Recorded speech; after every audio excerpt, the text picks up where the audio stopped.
Así que te toca grabar. Laia es el gran otro, es la jefe, la que graba y la que no ve, imagínate. Y nos, y nos escucha. Es como el mago de Oz. Sí. Sí, Bueno, vamos allí. Bueno, mira, pues Empiezo yo. bueno, iba a hacer yo la presentación, pero si quieres pasar Adelante. directamente, Venga, también podemos, porque no, haz como la vamos presentación. apurados Venga, de venga. tiempo, bueno, hoy vamos a ver el 12, 13 y 14, lo van a presentar José, Manuel y Guido. Guido no Ujú. está. Todavía no. Bueno, pues esperemos que aparezca en algún momento dado. Bueno, como son 3 capítulos, vamos a pasar directamente. El próximo será el 4 de octubre y luego el 25 de octubre, para que os lo queréis apuntar. El 4 de octubre será el 15 que presenta Amalia y Estela el 16, ¿vale? Lo digo ya, lo anuncio porque... Y bueno, sin más preámbulos, vamos al tajo. José, por favor. Muy bien.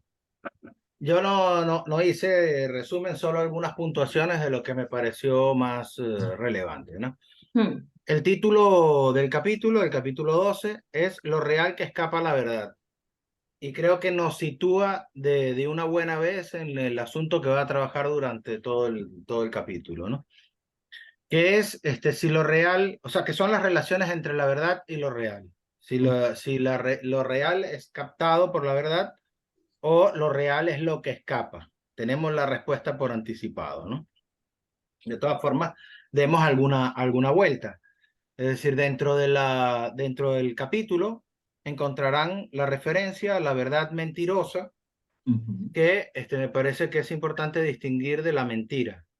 Es decir, la verdad mentirosa, matiza Miller, digamos, no puede decirse toda. La verdad no puede decirse toda. Lo cual creo que es importante porque llevaría a pensar si puede decirse algo. Si algo de lo real se puede decir. O si efectivamente lo real es lo que no es del orden de la verdad. Son dos relaciones distintas, ¿no? El goce se puede captar por el lenguaje. ¿Qué se puede decir del goce? Hay intersección entre goce y lenguaje, solapamiento. Lacan en la tercera había dicho que del goce de la planta, del ser vivo, no se puede decir nada. Al menos sabemos que ese se escapa. Pero, y los otros goces, ¿no? Entonces, creo que alguna puntuación de Miller nos orienta. En principio, a mí me sorprendió encontrar en la página 181 la referencia a verdad y goce como dos significantes amo, cuya función ordena el discurso analítico de forma distinta. A esto hay que prestarle toda la atención, en mi opinión, porque que los ordene de forma distinta quiere decir que hacemos cosas distintas, que habría dos prácticas distintas según si se ordenan por el significante amo, verdad, o si se ordenan por el significante amo, goce. Hasta ahora, al menos yo, es la primera vez que leo el goce como significante amo en este caso, ¿no? Que reintroduce la pregunta de las relaciones entre goce y significante, que habíamos esbozado con la cuestión de lo real y la verdad. Una primera clínica, digamos, es resaltada por Miller, en mi opinión, es solidaria de hacer consciente lo inconsciente y es la clínica que va, digamos, al lugar de la interpretación, que es la clínica de lo que se orienta por decir lo que no se pudo decir. Esto lo encuentran en la página 182, que se diga lo que no se pudo. Habría entonces el anhelo de que se pueda decir lo que no se había podido decir. ¿De quién es este anhelo? Me pregunté. ¿Del sujeto? Puede ser. Que la gente viene buscando sus respuestas, digamos, ¿no? En todo caso, del analista me parece más delicado. Si no creo que el analista esté en buena posición si se ubica allí. Miller matiza, la interpretación no se cumple más que si se da lugar en directo o en diferido a una revelación en el analizante. En el analizante lo encuentran en cursivas. Sí, me parece muy especial haberlo encontrado en cursivas. Lo cual quiere decir que para el bueno, es como yo lo interpreto, que para el analista no.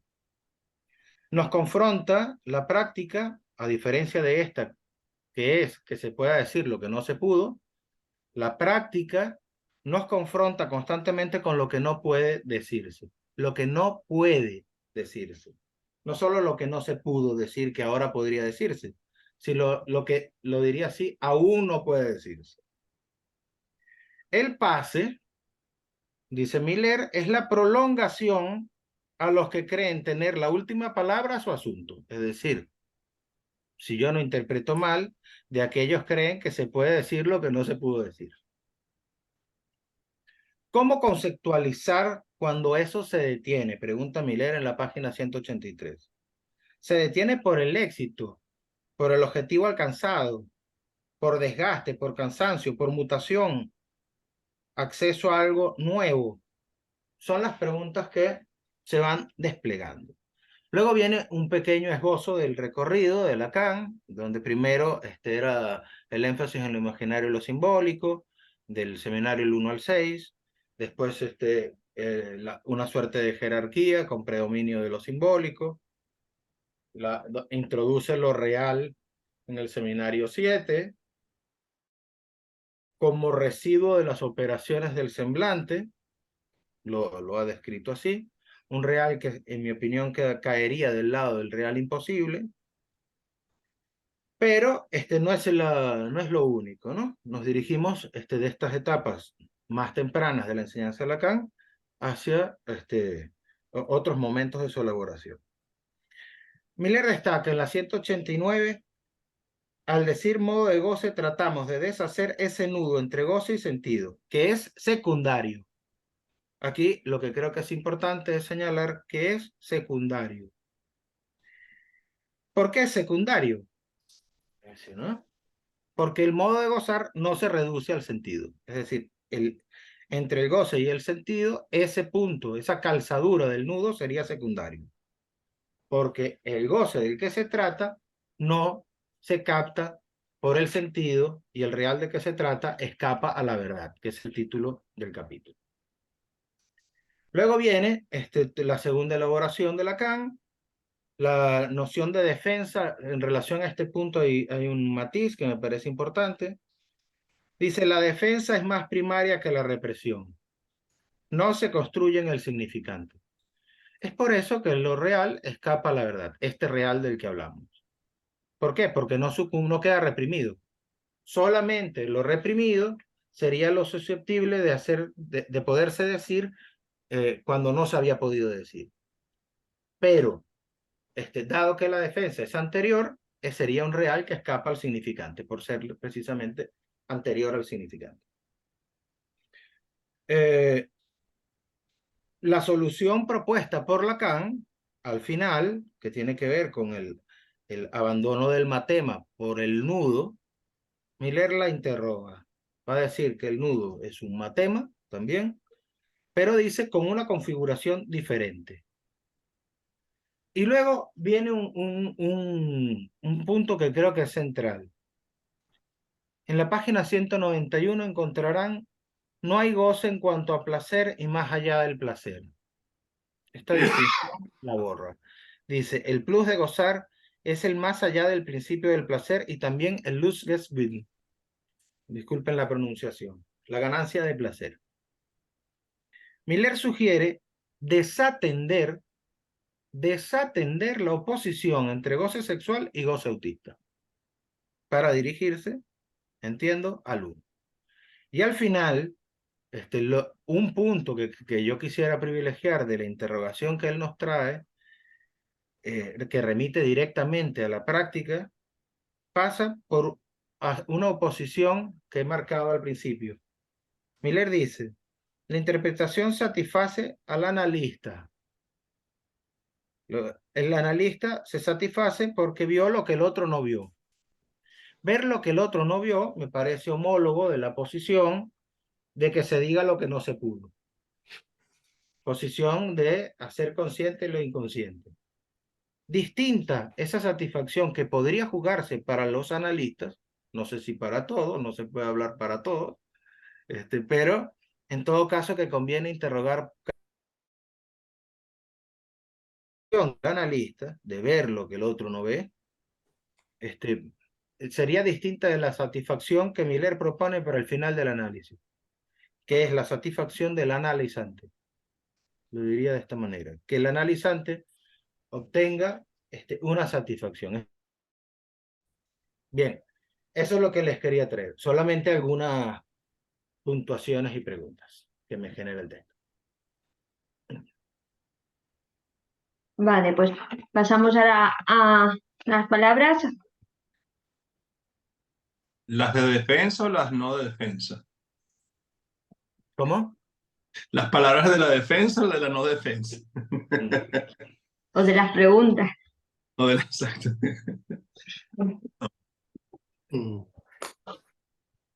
Quiero puntuar algo, porque me parece que Miller toca algo acá que ha dicho en otros textos y que funciona como modo de construcción.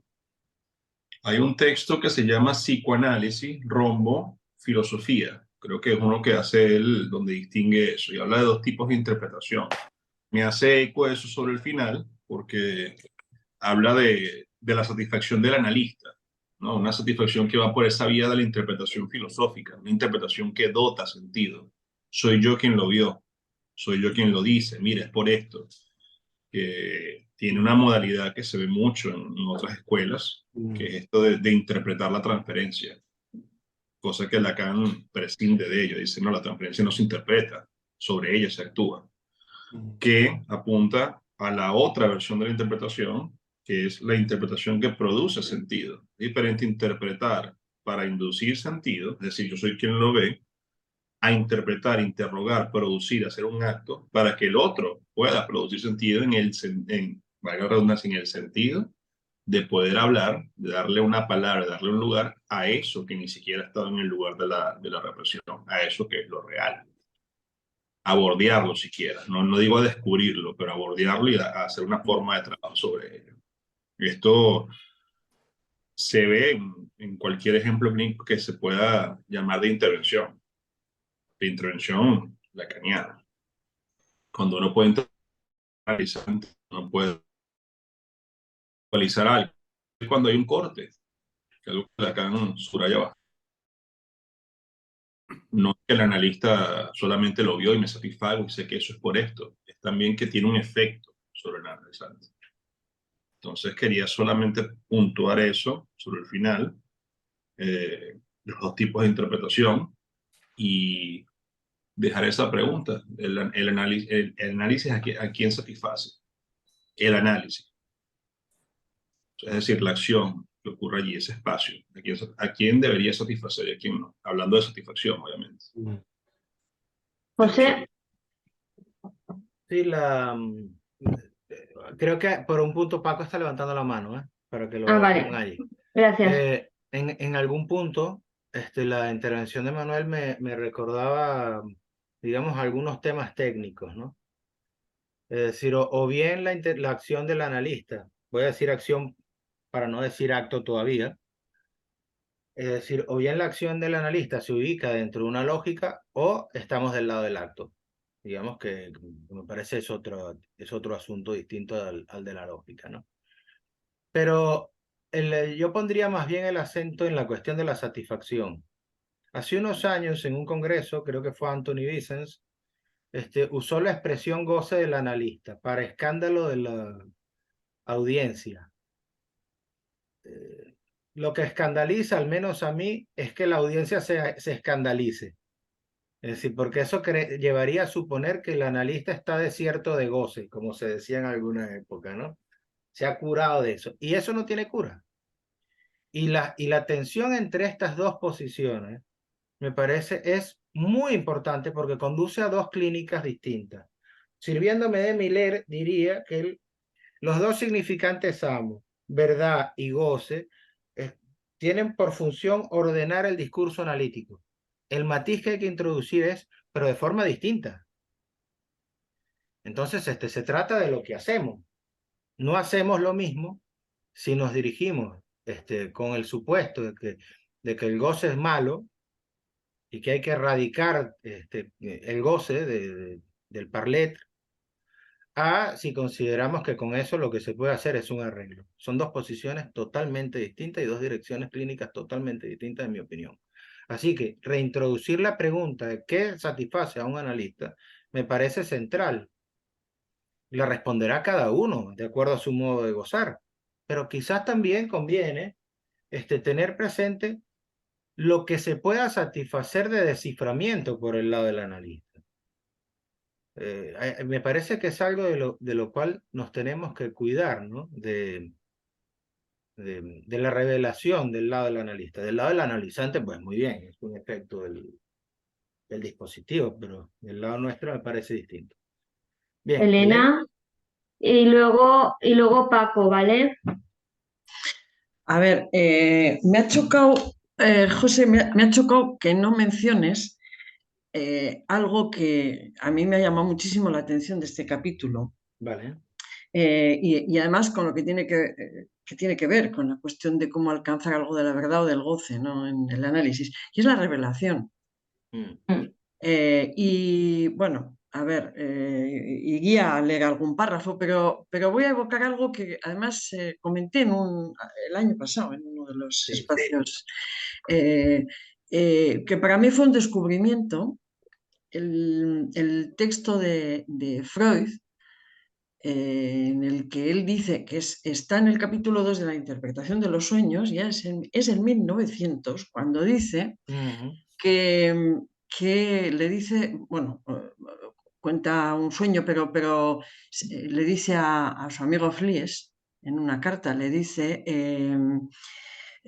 con cierto humor, que podríamos poner en Bellevue, que es el pueblo en el que, bueno, la casa en la que estaba pasando las vacaciones de verano de 1895, es decir, 5 años antes, en del sueño de la inyección de Irma. Y con respecto al sueño de la inyección de Irma, le dice, en este lugar le fue revelado a Freud la verdad del inconsciente. Bueno, ¿qué le parece si un día aquí pudiera haber? Lo dice con humor, pero él dice, y Lacan en el seminario 2 dice, si Freud dice que le fue revelada la verdad del inconsciente, es que así fue. Es decir, si él lo sabe, o sea, lo que sobre todo marca esa posición voy a decir del sujeto ahí, de decir, lo supo. Y que uno en un momento determinado sabe que atrapa algo de lo real en el análisis. Que no es lo mismo que algo de la verdad, es verdad, ¿eh? Pero entonces, bueno, me ha chocado que no, porque la revelación, ¿cómo entenderla? Porque aquí sí, le da unas vueltitas, ¿eh? Al tema de la revelación. Yo desde luego entiendo que es un fenómeno clínico que a veces se encuentra, pero me falta pensarlo más. Sin duda. Me falta. Quiero decir, o quizá porque también para mí fue una experiencia de final de análisis, el saber que había acabado. Con esto he acabado, supe, ¿no? Bueno, quiero decir que algo, vale, no sé, entonces, no sé, eso. Vale. Paco, cuando Bueno, yo quería hablar también de lo mismo que ha dicho Elena, se ha adelantado. Me alegro porque ha labrado el terreno, así me lo evito yo, ¿no? Pero sí que me ha chocado el tema de la revelación y diré otra cosa que no ha dicho ella, porque es lo que a mí me ha interrogado, y es que yo creo que en el principio del texto de este capítulo habla que la revelación está del lado del analizante. Y la pregunta que me hago, digo, esa revelación que se da en el lado del analizante, ¿el analista capta algo o cómo se la cuenta el analizante al analista de que algo se le ha revelado? ¿Y cómo es esa relación ahí, no? Y además es un palma con Freud, porque Freud se le revela a él. Pues eso. Vale, Leticia. Elena, tienes la mano levantada de antes, no sé si la quieres bajar. Voy yo, ¿no? Sí. Cecilia. Entendí Leticia y yo digo, Ay, Cecilia, perdona, no, dije Leticia, seguro. No sé. Miraba a ver quién era Te he Leticia. confundido con la reina de España, ni más ni menos. Ya sé. Cecilia. Cecilia. Voy a hacer por ahí una pregunta, un planteo, no sé, desde la ignorancia, pero cuando José vos Gracias. hablabas de pensar en dos clínicas, ¿no? Pensando en verdad y goce como dos significantes amo, yo pienso, si no puede ser algo del estilo, una continuidad o una banda de Moebius, porque pensaba, cuando leías la frase del pase es la prolongación, o lo que tiene la última palabra, no me acuerdo cómo seguía, Sí. pero digo, por cómo yo entiendo el pase, o lo que creo mi ideal, lo que debería ser, justamente es dar cuenta de un agujero. O a eso mismo, o sea, de un agujero en el decir, ¿no? Que no se puede decir todo lo que planteabas hoy. Y justamente cuando hablaban recién de revelación, también pensaba en eso, ¿no? O sea, es un tope. O sea, yo creo que la revelación, cuando uno, todavía yo no llegué a mi final de análisis, pero digo, ¿no? Pues llega un momento que uno dice, bueno, ¿para qué voy a seguir viniendo, no? También, no sé, ilumínenme. José, enciéndele la lamparita a Cecilia. Yo, no sé. Yo lo que les diría es que la cuestión de la revelación, yo, por supuesto que estoy de acuerdo que es una cuestión que se encuentra en la clínica. Que negarlo sería un absurdo, en mi opinión, ¿no? Es decir, nos encontramos con eso. El asunto es qué estatuto darle. Es decir, la revelación es lo propio de la neurosis. Es una pregunta que me puedo hacer. Este, de alguna manera está en el comentario de Elena, cuando señala esto de la revelación, Lacan en el Seminario 2, Freud en la interpretación de los sueños 1900, pero bueno, sobre un sueño de 1895, de la época del proyecto, en fin, ¿no? Temprano. En todo caso, yo creo que es el Freud captado por, digamos, por la cuestión del inconsciente. No es lo mismo, digamos, el Freud de 1920, es decir, cuando constata los límites del inconsciente. Es decir, que hacer consciente lo inconsciente no basta. Y así que yo creo que la revelación, por supuesto, que es algo que nos ha ocurrido a todos los que hemos ido a análisis en algún momento, etcétera, pero yo la dejaría del lado del analizante, siendo que nos dice Miller, en el nudo entre goce y sentido, el nudo entre goce y sentido es secundario. No dice que sea inútil, es decir, dice que es secundario. Y yo creo que es lo que podría responder sobre ese punto. Y respecto a la clínica, las dos clínicas dar cuenta de un agujero en el decir, me parece que va efectivamente en el mismo sentido. Es decir, un agujero en el decir, al menos como yo lo puedo entender, caería del lado del real imposible. Por supuesto que hay que hacer un trabajo sobre el real imposible. El asunto es si el análisis se agota en el real imposible o nos permite ir más allá. Y yo creo que Miller, cuando habla cuando hace todo este matiz, este esfuerzo, es para tratar de ir más allá del inconsciente, de hacer consciente lo inconsciente, para decirlo en términos freudianos, más allá del real imposible de Lacan. Eso es como lo puedo captar. Elena. Voy. Bueno, por supuesto que la revelación es del lado del analizante. ¿Y qué sabe el analista de eso? Yo diría que lo podemos ver en el siguiente capítulo, en el testimonio de Bernard Seinaven, ¿no? Creo que hay algo ahí de él que él da cuenta de una revelación, en cierta manera. Él supo que le costó 2 años de silencio, pero bueno, creo que es importante. Entonces, de todas maneras, eso por un lado. Por otro lado, con respecto a esta cuestión del imposible o del agujero en el, no sé cómo lo habéis llamado, sí, en el decir, yo diría que tiene que ver precisamente con la relación entre el decir y el objeto. Es decir, hay algo ahí que hay un momento en que no hay más, ya no se puede ir más allá, ¿no? Lo que pasa es que eso es verdad que en Lacan es el analizante el que tiene que encontrar eso, ¿no? Que por eso se prolongan mucho más los análisis lacanianos que otros, ¿eh? Por ejemplo, que los de la IPA. A mí eso es una cosa que me chocó mucho, ¿no? Pero es el analizante el que se tiene que hacer con esto aquí llego. Y yo creo que el ejemplo que vamos a ver en el capítulo siguiente da cuenta de eso de una manera interesantísima. Pero yo creo que es que tiene que ver justamente con ese punto en el que es esa relación entre el decir y el objeto. Pero además podría, y yendo un poco más allá, hay algo que tiene que ver también con también está en el capítulo siguiente, pero con ese momento de separación entre el S1 y S2. Claro. Entonces, en la medida en que se separa, ese S1 puede ser una letra. Esto es lo que para mí es una especie de anticipación increíble de Freud con la fórmula de la trimetilamina. Claro. Porque no es una letra sin más, es una letra producto de toda una serie de combinatorias, pero que esto es en el libro, un segundo que lo cojo. Hay un artículo de Guy Laurent sobre que me ha parecido interesantísimo sobre algo de finales de análisis donde habla de esta cuestión de la letra. Me parece muy interesante como producto de, bueno, en fin, no lo sé decir, me cuesta poderlo decir, pero me parece interesantísimo. Pero bueno, a lo que voy me parece que en esa breve, Elena, un separación, poquito, que hoy tenemos 3 capítulos.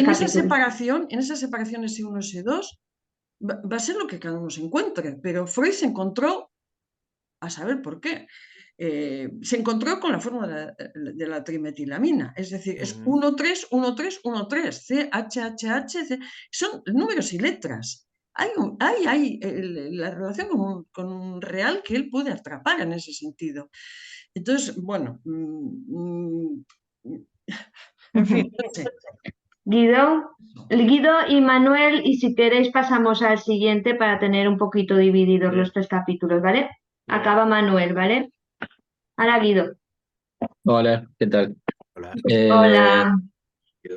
Bueno, perdón, José, me perdí la primera parte de la exposición.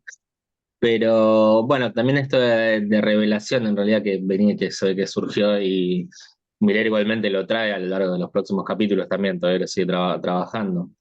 Yo no creo que se dé únicamente a la altura del final de análisis esto, sino que precisamente es lo que marca la experiencia de un análisis en tanto análisis. Digamos, uno se da cuenta que efectivamente está en un análisis a partir de que hay una primera revelación. Esta revelación sin más, es un exceso, es el golpe de vista del instante de ver. Digo, no sé bien por qué exactamente lo planteaba, si José creo que fue, si en relación únicamente a la neurosis, sino que me parece que es en lo que constaría un análisis, al fin y al cabo, en revelación tras revelación, quizás por decirlo de alguna forma burda. Por ahora solamente eso. Muchas gracias, Guido. Manuel. A ver, un momento, sí. Yo quería también puntualizar lo del significante revelación. Me hace eco porque me pregunto si se trata, es una doble significación, revelar, algo que se descubre, o revelar, algo en lo que se redondea la cuestión del insight. Me parece prudente lo que señala Miller sobre el insight, que en inglés significa a la vista. Entonces la revelación en un momento pareciese ser eso, algo que sale a flote a la vista, pero que si uno sigue esa lógica de hacer consciente o inconsciente, nos quedamos en esta cuestión de la satisfacción del analista, algo masturbatorio. Bueno, sí, se revela en torno a eso, se continúa velando, ese significante que aparece y todo se trata en el saber, en decir y bla, bla, bla, bla, bla, bla. Y me parece que el reengineering, que es lo que puntualiza sobre el final, apunta un poco a deshacerse de eso, separarlo. cuando habla del completo. Entonces, por eso quería jugar con esas dos palabras, revelar y revelar. Muy bien. Bueno, Yo diría, sí, comentar Analia, claro, acabas tú, algo sí. puntual, Sí. porque me hacía acordar esto al texto de Lacan, Intervención sobre la transferencia. Digamos, las revelaciones de la verdad a partir de las intervenciones de Freud en relación a Dora. Y eso fue a través de todo el tratamiento. No sé si se puede tomar como un ejemplo. Sí, Ujú. totalmente. Y especialmente porque en Dora estaba ese primer Freud, que era el de dotar de sentido. Que usted tiene esto por esto y usted está así en esto. Y la intervención que Lacan señala, me parece buenísima también, que ha sido mencionada en círculos de intervención sobre el caso Dora, es cuando Freud le pregunta, bueno, pero en todo esto usted qué tiene que ver. Fue la única intervención real como, en tanto como de análisis propia. O sea, ok, estás en medio de esta novela. Ahí tú de qué vas con esa novela. Entre el señor K, la señora, etcétera. Pero de resto se ve que las intervenciones a lo largo del caso de Freud eran apuntar a, mira, yo veo esto, ¿qué ves tú? Ujú. Entonces, esto es por aquello, y me parece que eso conduce a un callejón sin salida en el análisis. Si es que eso se le puede llamar análisis con respeto a lo que Freud construyó para nosotros, tal cual hay que decirlo así. Ujú. ¿Levantasteis la mano, José? Sí, quería decir algo muy Y breve, que Guido además también, creo, pero no sé si Guido lo tiene de antes. No, un segundo, hay algo que me hizo acordar Manuel en relación a esto de la revelación, que es todo el trabajo que hace Heidegger en torno a eso. Que me parece que puntualmente en realidad también el sentido en el que lo trae de parte de Heidegger, más allá de todas las vueltas que le da a la aletheia griega, lo que se revela, en todo caso, lo que se muestra, que lo que se desoculta, por así decirlo, es lo que está oculto por el lenguaje. Va de la mano de la crítica de Heidegger al lenguaje en relación al ocultamiento del ser, en todo caso para nosotros sería de la existencia, eh, pero que me parece que va de ese lado también que lo toma Miller en colación, que creo que más adelante igualmente lo ejemplo. José, y solo, bueno, creo que puede servir además de enlace con lo que nos presentará Manuel, pero yo diría dos cosas. La revelación la pensamos como un efecto de sentido o como un efecto de goce. Es decir, si lo ubicamos del lado del sentido, encontramos rápidamente su tope. Y en el caso de Sellenaven, que Manuel presentará el capítulo, me parece que es muy interesante. Yo diría que lo que se encuentra del analista es una suerte de sorpresa, pero yo no diría que de revelación, porque no se revela nada. Es decir, es la sorpresa de Miller, lo voy a decir así, de que su intervención, que le ha parecido muy simple, haya tenido un efecto. Pero no es que buscaba encontrar con ese comentario una cuestión oculta, profunda, no sé qué. Es un comentario absolutamente simple. Si produce un efecto. Eso yo creo que del lado del analista puede haber sorpresa, pero revelación, no sé. En todo caso, le dejo a Manuel que nos aclare. Le lanzo, Manuel, le echo esa para allá. Gracias por lo que me toca. Bueno, capítulo 13, se terminó entonces el pase. Debo decir de antemano que para mí esto es una cosa en la que diré que no sé en qué me metí. ¿Por qué lo digo? Porque soy alguien que se está haciendo un lugar acá en la escuela, en Estados Unidos, y que veo dificultades dificultades de orden político en la escuela y de orden político en la práctica. Todo esto se sabe que no solamente ocurre en Nueva York, sino bueno, en todas las escuelas de psicoanálisis, no por decir solamente la de Lacan. Y es curioso porque de una u otra manera aparece esto, la política. Y aparece para mí en esta lectura, es mi interpretación, lo diré así, el pase como una política. ¿Y por qué lo digo de esta manera? Si ustedes leen el primer párrafo del capítulo, Dice, bueno, en este encuentro será un poco diferente. Ya parece Miller un poco, diré, provocador, sarcástico, pero un poco diferente. Esta semana tuve la oportunidad de charlar con un colega psicoanalista, el último que la escuela de la causa freudiana nominó analista de la escuela. Algunos de ustedes lo conocen, lo han escuchado. Se trata de Bernard Seijenave, ¿no? Así se pronuncia. Seijenave. Quien conforme el reglamento de esta escuela imparte una enseñanza de la que ya he tenido los mejores ecos, perdón. Además, lo escuché el año pasado en el Congreso de la Asociación Mundial de Psicoanálisis e hice algunos comentarios a su exposición, puesto que yo presidía la mesa de los AE nominados entre el Congreso precedente y ese. En resumen, le pedí que nos presentara hoy un fragmento de su trabajo que me lo envió por email, por mail. Ustedes van a ver en el capítulo, porque hace bastantes puntuaciones y habla inclusive de un buen decir, lo puntualiza un poco en su momento en comparación con el capítulo anterior y también habla de algo del Papa. Un Papa que decía que estaba enfermo de la verdad.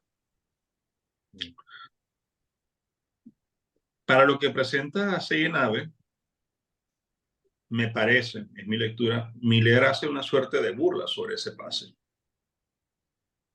Porque es un pase lleno de lógica. Es un pase que viene a dar un testimonio político de por qué, de por qué pasó por un análisis. Ya explicaré bien por qué esta es mi opinión. Sobre la oposición de eso, hacia el final de este texto, de este capítulo, Miller puntualiza algo interesante, lo que es el final de análisis, lo que realmente es un pase, en las palabras de Miller, digo de esta manera, y cómo uno va de la mano con el otro y qué antecedentes hay en la escuela de psicoanálisis, incluso desde Lacan y desde la IPA. Esto también hay que compararlo un poco para saber de qué estamos viendo hoy. Yo no sé quienes están acá hoy se han testimoniado, han visto, han sido testigos de un pase o han dado testimonio de un pase. Pero lo que yo entiendo de Miller es que el pase es simplemente dar cuenta de un recorrido de qué efecto tuvo el análisis para uno, no solo desde el punto de vista terapéutico, porque el terapéutico es, bueno, darle sentido. Miller dijo esto, mi otro analista dijo esto, y para mí tiene sentido y por eso me presento acá. Eso para mí es desde la lógica. Desde un lugar terapéutico es un lugar terapéutico político. Es decir, mi impresión es que Seijenave no dio un pase, dio una clase de psicoanálisis, de términos, de significantes. No es lo mismo pararse frente a un jurado, porque eso es lo que hay en el pase, en mi opinión, y dar cuenta de, bueno, mi experiencia en análisis da un recorrido de que comencé por esta vía, me siento de esta manera, tuve ciertas intervenciones, pasé por tantos analistas, puede decirse, lo intenté llevar hasta el final, hice un término, y esto es algo interesante porque el término no lo da el analista. Un analista muy poco termina un análisis, diremos, o nunca, en palabras de Miller también. Quien termina el análisis es, por supuesto, el analizante. Y mi pregunta es, ¿desde qué lugar un analizante termina su análisis? Hay una conferencia a propósito del texto, uno de los últimos textos de cómo terminan los análisis. Esa conferencia fue en junio, el 25. Creo que ya la vimos también en YouTube. Fue de Francia, hubo unas preguntas. Me parece curioso que Miller señala un recorrido de cómo antes era en la escuela la cuestión. ¿Por qué?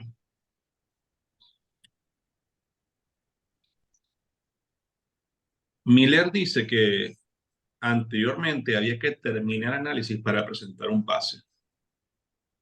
Que el analista no era sin ser nominado por ese otro.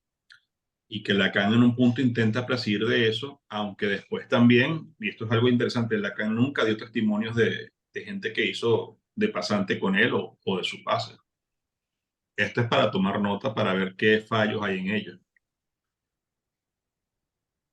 Me parece también curioso, en términos de pase, que Miller ha tenido que hacer tanto énfasis en eso.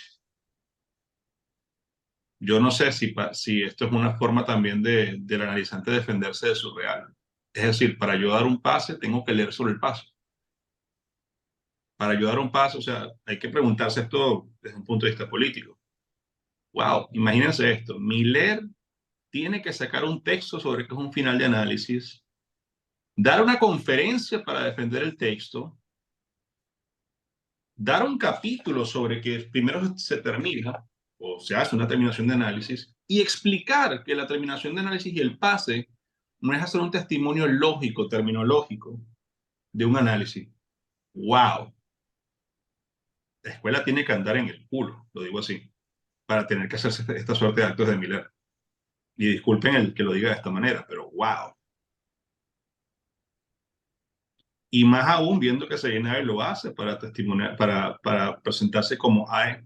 Es decir, hay un uso del pase que no es por una vía del testimonio, de dar cuenta, sino que es un uso del pase, en mi opinión, para hacerme un lugar. En Estados Unidos pasa algo interesante, no con el pase, pero lo diré a nivel terapéutico, que el paciente viene a consulta, paga la consulta, es reembolsado por la compañía aseguradora, o sea que nunca hay algo que él pone realmente a nivel libidinal, salvo su palabra, que diremos que es subjetivo, y hace un uso de eso, porque con tú decir que vienes a terapia, hay cierta justificación social de algunos trabajos, de relaciones sentimentales, hay un uso político de la psicoterapia. Lo digo con toda la intención de provocar. ¿Desde qué lugar un analista no hace un uso político de la posición del pase? Ustedes bien saben que un analizante o un paciente puede ir a consulta y dura 10, 20, 30 sesiones, lo que sea. Pide un favor. Necesito un informe para.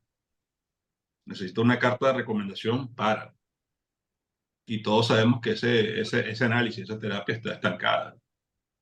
Pero hay un mandato sobre eso. No, pero yo vengo contigo.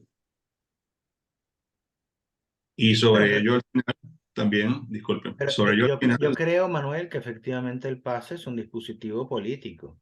Tan cierto, político que está allí para sustituir lo que en la IPA se hacía por la vía del didacta. Es decir, ciertamente. es una... Pero ¿de qué uso político hablamos, Goyo? Porque si hablamos de un uso político, en este sentido, doy un testimonio y todo esto y me pronuncio como analista, tú no estás haciendo el análisis por algo tuyo subjetivo.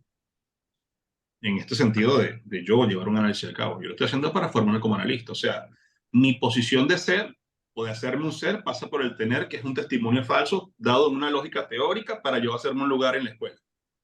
Para yo decir que practico.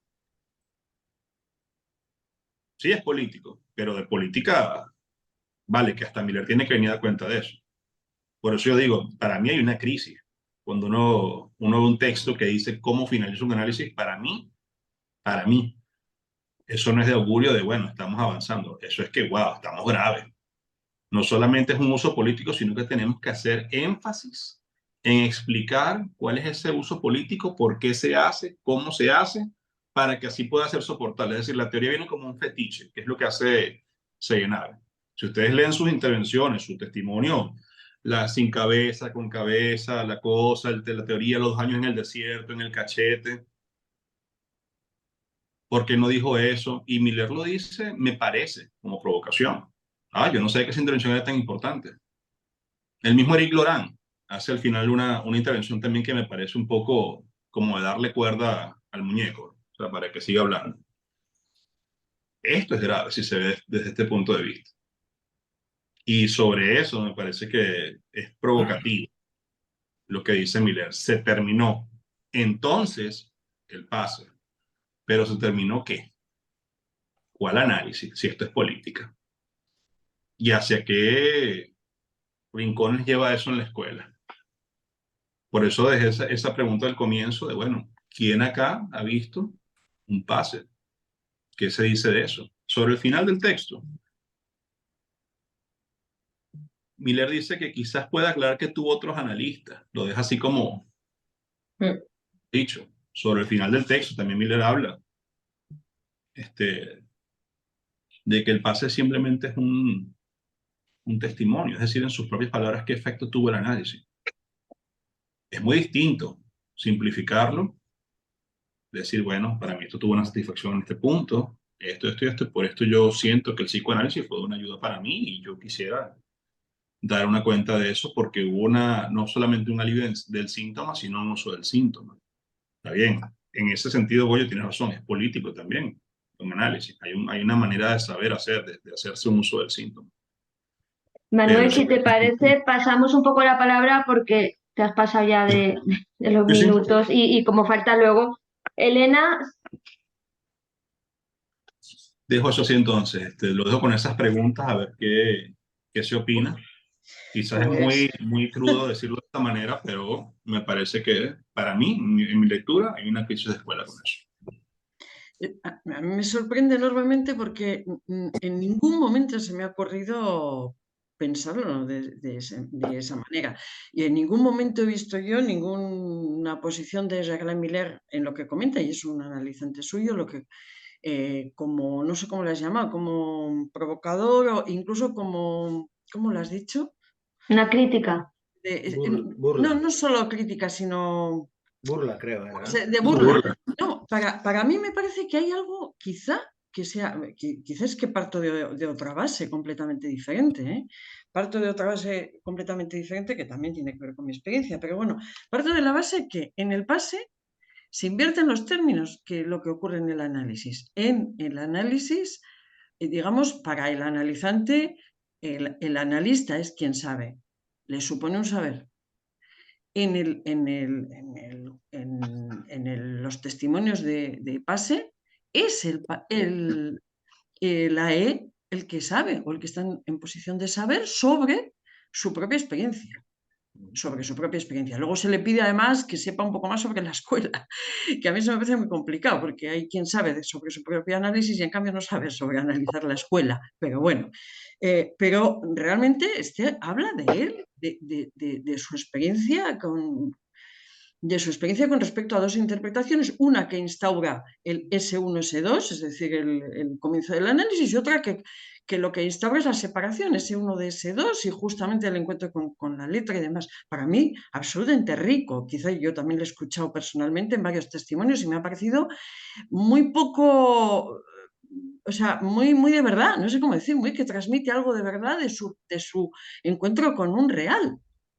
Bueno, entonces, me sorprende muchísimo que en la posición de Miller, que aquí se coloca en una posición radicalmente otra, es decir, me parece que se coloca en una posición de decir, yo, en una posición de no saber, pero auténtica, yo no le veo vuelta, no le veo trampas, yo le veo una posición de no saber hasta el punto de decir, pues yo no sabía que había tenido tanto efecto en usted e incluso debate un poco sobre el tema. Me parece genial, es que creo que un analista no sabe el efecto, no sabemos como analistas el efecto que producimos, pero aquí y en la experiencia del pase, políticamente está así determinado en la escuela, que el que supuestamente sabe y el que se plantea dar cuenta de lo que sabe, de lo que ha podido atrapar de esa experiencia es el AE, y en cambio los demás, incluido su analista, están en posición de no saber. En todo caso, a través de las preguntas poder extraer un saber.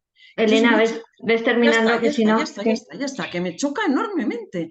Quiero decir, que me parece que incluso la palabra política aquí, yo no soy, no sé cómo decir, no soy una defensora de los grandes ideales, ni del pase, ni tampoco como gran ideal, pero me choca muchísimo. Entiendo que hablas de una mala experiencia, pero que no, que desconozco.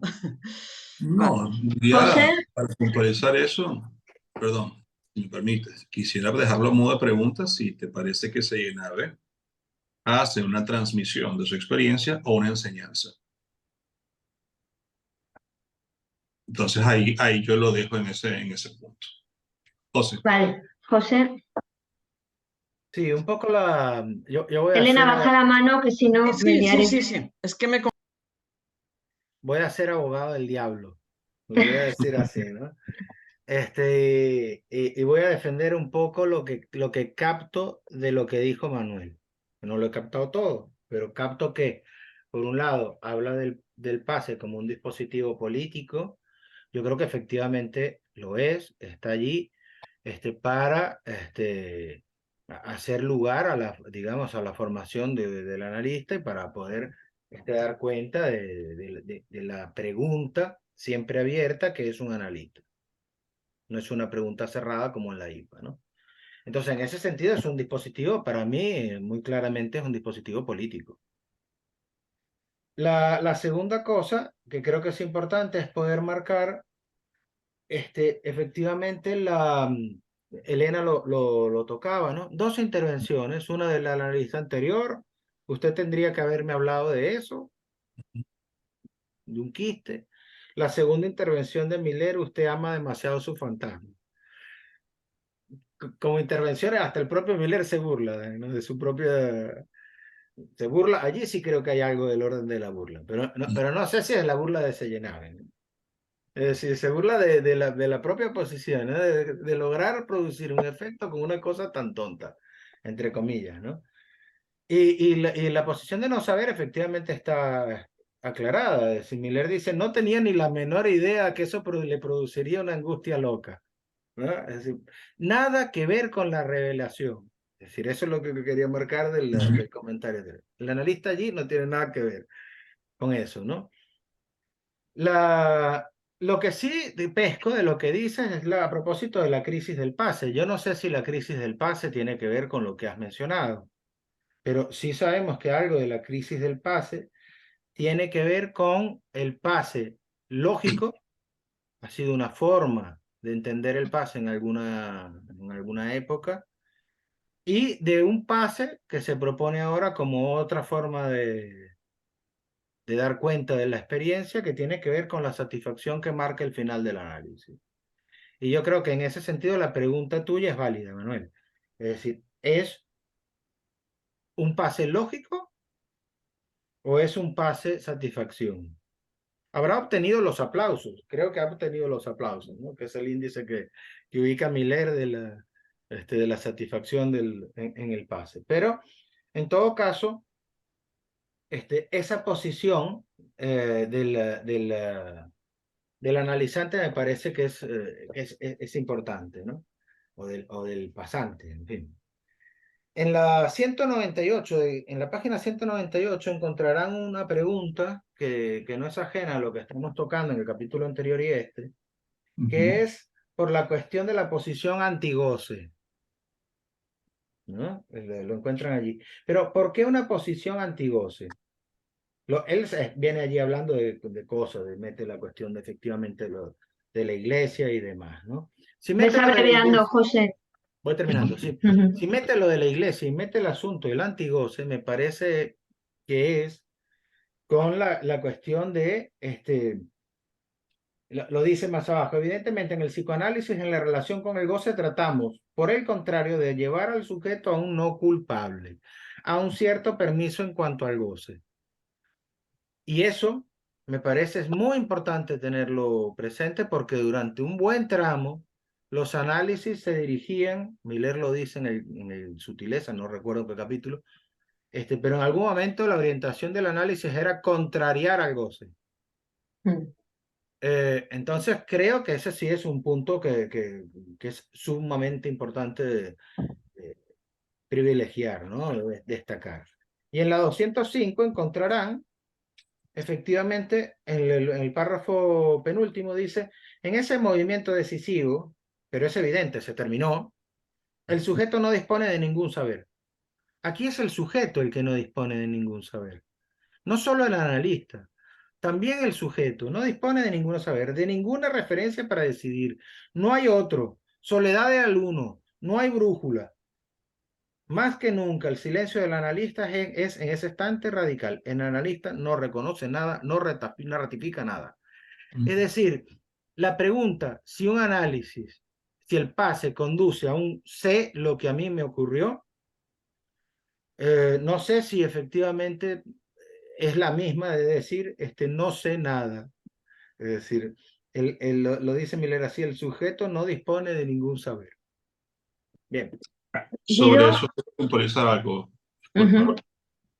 Si el pase es desde la vía de la lógica, Es decir, sostengo un sentido, otorgo, digo, y no es la vía de una satisfacción del goce. Es decir, es de una vía de la enseñanza, no de una vía de la transmisión. ¿En qué es distinto de la formación analítica en la IPA, donde hay una lógica de formación? Esa es una pregunta clara. Bueno, en la IPA usted va 3 veces a la semana por 5 años, estudia 5 años de teoría, 5 años de supervisión, y usted es un psicoanalista. Es una lógica, no hay una transmisión. Yo con que lo haya pasado eso basta. ¿En qué se diferencia de la formación universitaria? Usted va 5 años a la universidad y le damos un título. Usted se presenta ante un jurado y dice una tesis. O sea, una tesis, un pase. Vamos a ponerlo a ese nivel. La cuestión del jurado está muy interrogada en este momento por el propio Miller. Sí, En sí. todo caso, continuemos para poder conversar. Sí, ¿Le sí. parece? Por favor, vamos a respetar los turnos porque si no, Guido y luego Paco. Bueno, Manuel, gracias por el comentario, estuvo muy bueno. Solo quería señalar un par de cosas. Por un lado me sorprende, si bien es algo que trae ¿cómo era el nombre? Sellenave. Sellenave. En su testimonio, digamos. Me sorprende el título del capítulo. Se termina entonces el pase. Porque, bueno, eso trae también el próximo capítulo. Pero está la causalidad ahí. Quiero decir, se terminó entonces el pase, tiene la misma estructura de pienso, luego existo. Se terminó entonces paso.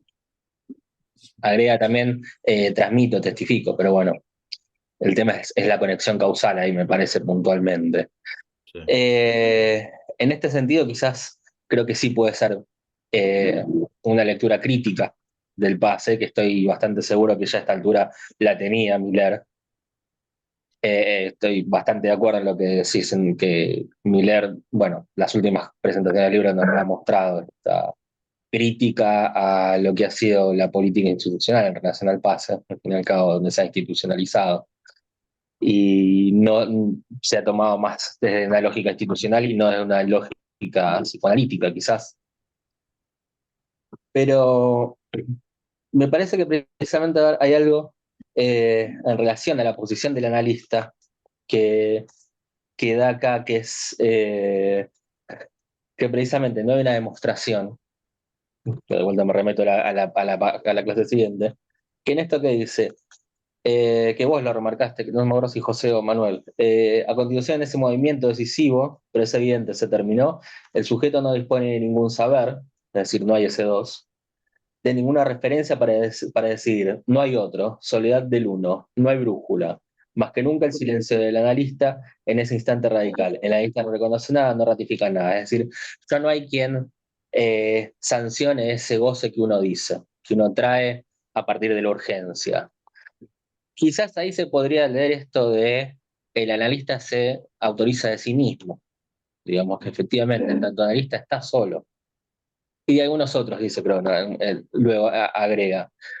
Pero se autoriza de sí mismo, en el sentido, sabe hacer con su voz el analista. Ese sería el cambio en todo caso, el paso. El testimonio, bueno, Miller me parece que lo ha dicho con todas las letras en las últimas presentaciones. Es algo para contar 2, 3 veces. Y luego se vuelve un chiste ya sabido, por así decirlo. Un chiste que ya conocen todos, que ya saben lo que dice. Pero sin embargo que el pase debe ser algo más, debe ser esto de hacer avanzar en algo el psicoanálisis, traer algo nuevo, poder decir algo nuevo acerca del goce propio. No vamos a decir del goce del otro tampoco. Pero poder decir algo nuevo acerca del goce. Solo eso, nada más. Paco y luego José. Sí. Bueno, pues esto, veo que todos andamos alrededor de un punto clave, que es, si me equivoco, es el pase visto desde 2 ángulos. El primer ángulo sería pues ese recorrido del analizante, que luego para dar cuenta pero este aquí que al final de ese recorrido, por arte institucional, ese recorrido se convierte en un acto político por parte de la institución, no necesariamente por parte del analizante, que seguramente muchas veces no sabe que su recorrido va a ser interpretado en tanto que acto político. Bueno, eso no deja de ser una sorpresa, hasta tal punto que se podría dar el caso de que el analizante, sabiendo un poco la expectativa de la institución, prepare su pase en aras a lo que la institución quiere escuchar del pase, lo cual sería un fraude para el propio analizante, ¿no? Bien, me parece que ese punto, digamos, de reconversión del propio recorrido y dar cuenta de su experiencia y de la novedad posible del goce que ha adquirido ahí o sabido sobre el goce, esa reconversión en acto político por parte del otro, no sé, creo que es un punto que no está muy claro y que quizás tiene que ver con la crisis que se hace o se dice del pase, ¿no? José. Sí, en relación a lo que acaba de mencionar Paco, ¿no? Y la dimensión política del pase. Es decir, en alguno de los capítulos inmediatamente anteriores, no sé si en el anterior, en el 11 o en el 10, por ahí, Miller hablaba del sacramento, del pase ligado al sacramento, de la cuestión institucional. Entonces, efectivamente hay un pase que se sanciona, que entra dentro de lo institucional y tal. Luego está un pase satisfacción, que Miller en algún punto ha ligado a la cuestión de los aplausos, es decir, a suscitar los aplausos del auditorio. Y allí me parece se introduce un matiz, es decir, esa es una satisfacción que se plantea para todos los que quieran hacer el pase. Yo puedo suponer que no todo el mundo se satisfacerá en los aplausos, ¿no?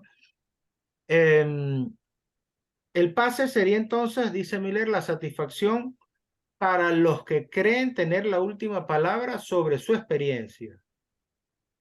Esto me parece no tiene la pretensión de extenderse al conjunto, es decir, es para todos. Yo no creo que el pase sea una solución para todos, solución muy entre comillas, ¿no?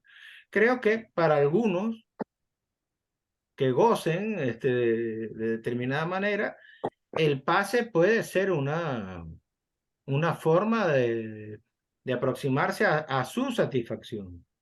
Y en otros casos, yo lo creo así, no, se terminó, entonces, lo diría de esa manera, la satisfacción será de otra forma, sin decirlo. Tengo un último comentario sobre eso. Manuel, perdona, que va Elena, luego si quieres, ¿vale? Que Vale. si no... Disculpa. A ver, por cuestión de premura, voy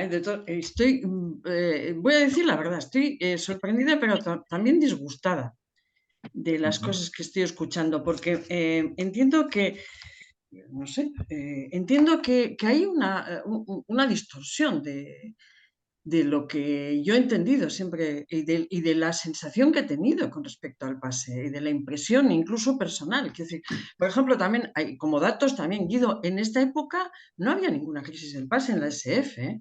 La crisis del pase en la SF viene después de las jornadas de, a ver, estas no, las anteriores, en que, bueno, pero aquí no había ninguna crisis del pase. Yo creo que aquí Jacques Miller estaba encantado del pase, pero bueno, ¿encantado de qué? Bueno, eso es una interpretación mía, por supuesto, pero yo creo que la cuestión es que yo creo que en la escuela o en la MP, vamos, en nuestras escuelas lo que se plantea es, se le pide más al analizante, al que acaba el análisis y que se quiere decir, que acaba un análisis y que se quiere autorizar como analista, por supuesto también, pero se le pide que dé algo, que transmita. Yo ahí sí creo que es una cuestión de transmisión. Si una transmisión después hace enseñanza, eso es otro tema. Para mí, un poco con respecto a lo que decías, Manuel. Yo entiendo que en este testimonio de pase de Seinave hay una transmisión.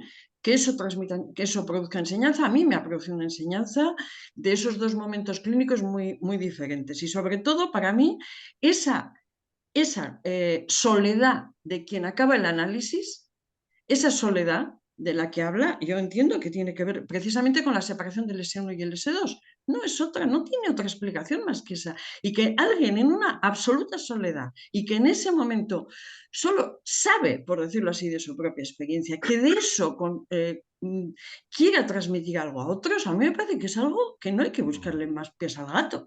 Ahora, que siempre va a haber crisis en el PASE, las va a haber siempre, pero creo que las va a haber siempre por la disimetría que hay entre saber y goce, entre decir y objeto. Claro. Pero hay algo que estáis silenciando todo el rato. Hay una cuestión que tiene que ver con el deseo de transmisión.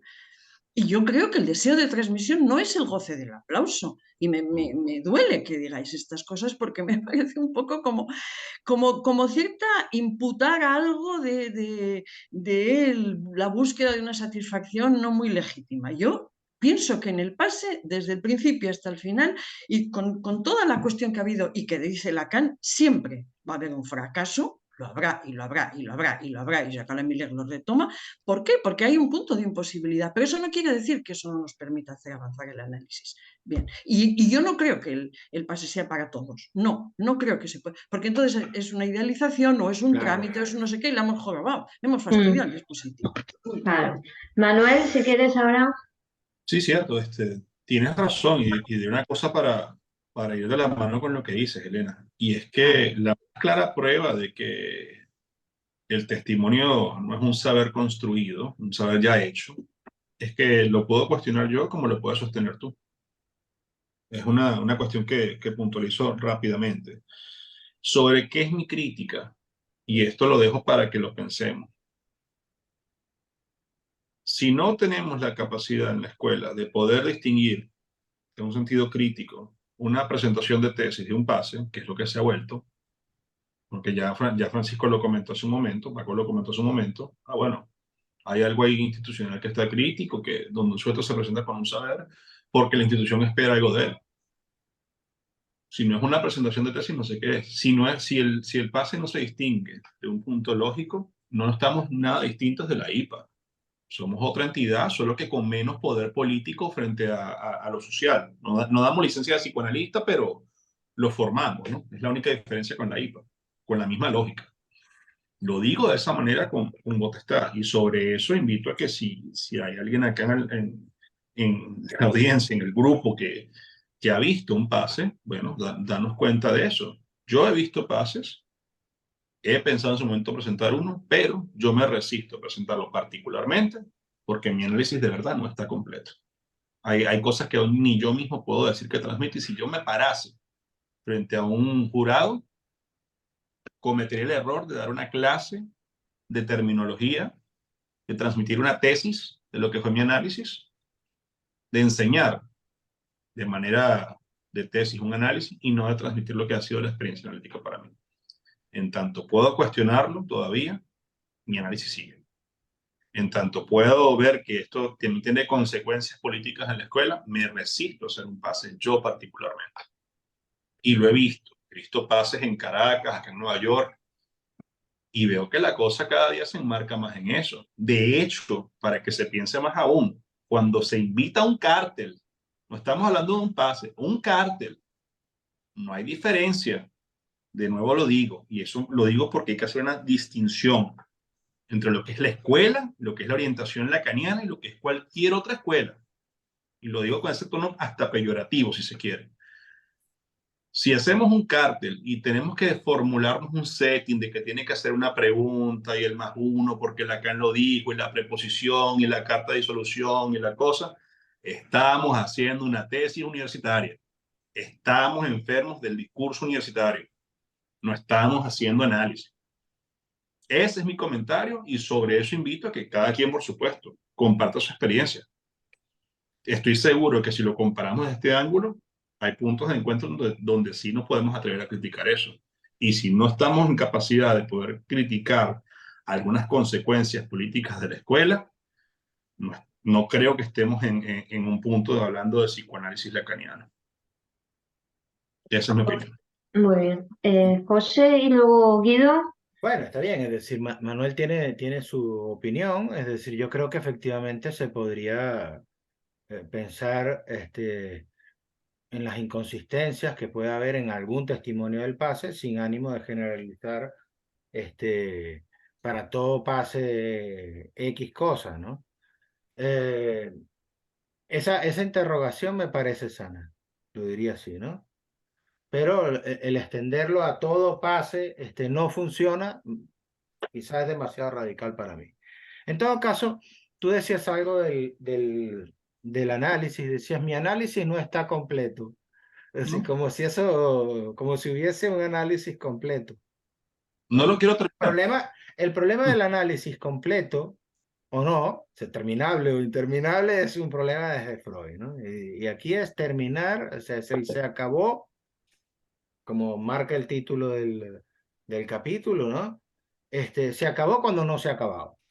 Es también cuando hay algo que sigue. Tiene un punto final, es decir, puede tener un punto final si alguien lo decide de esa manera. En todo caso, solamente quería añadir a propósito de algo que dejó caer Elena, que me parece muy importante. Decía, como si hubiera una satisfacción ilegítima. De ninguna manera, es decir, si lo he planteado así, me parece muy mal. De ninguna manera se sugiere que habría una satisfacción ilegítima. Así como no hay desierto de goce, como podemos suponer, desierto de goce, tampoco creo que haya una satisfacción ilegítima.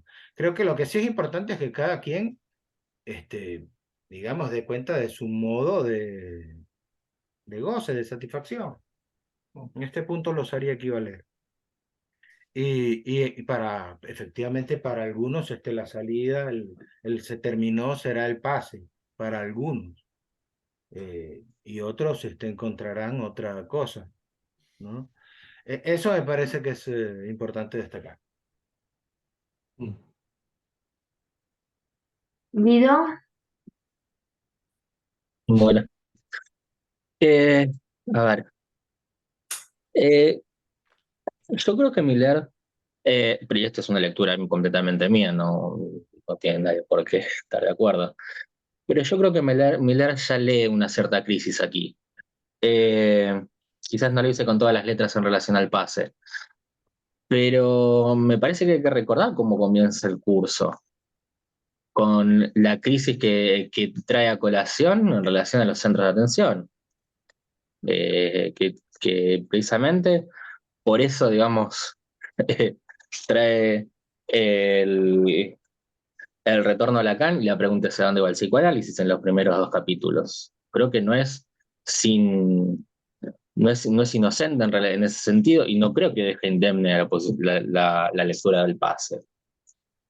Yo creo que a partir de la ultimísima ha habido un cimbronazo, como tantas veces lo he escuchado decir, para los psicoanalistas, principalmente para el lugar que ocupan los AE. Creo que el lugar de los AE viene a la mano también con lo que es la política de juventud de por hoy, precisamente, donde me parece que es una suerte de, como decimos acá, mojada de oreja para los AE, de decir, bueno, ustedes son los que van a tener que traccionar estas juventudes que se acerquen a la escuela. A modo de que ya no sea simplemente un lugar de repetición de lugares ya sabidos, sino realmente de ver dónde está la osadía de los unos, el valor de los unos. Que precisamente ahí es donde estoy totalmente de acuerdo que no es para todos el pase, sino efectivamente Miller no lo hubiese tampoco traído a colación esto de la repetición, el que se presenta una y otra vez hasta que sale. Y que lo critica precisamente. Creo que es todo un proceso que nos ha llevado a hoy en todo caso, no creo que esto sea de un día para el otro, sino que Miller lo viene masticando hace rato. Pero creo que sí hay una crítica de Miller en relación a la posición del pase, en tanto que aquello que deja un saldo de saber sobre el análisis, es decir, lo que sería el caso versus la clínica, por decirlo de alguna forma, a la hora del testimonio. donde la clínica sería universalizar el caso y el caso dejarlo en tanto que su singularidad. Ese recorrido singular que efectivamente a la hora del testimonio es en ese momento que se hace ese testimonio. En otro momento se hubiese dado otro, mucho más adelante quizás, o antes incluso. Y que me parece que, José, vos lo trajiste a colación, pero me parece que precisamente lo rico del testimonio, que es lo que también trajo Miller en las últimas presentaciones, son las inconsistencias.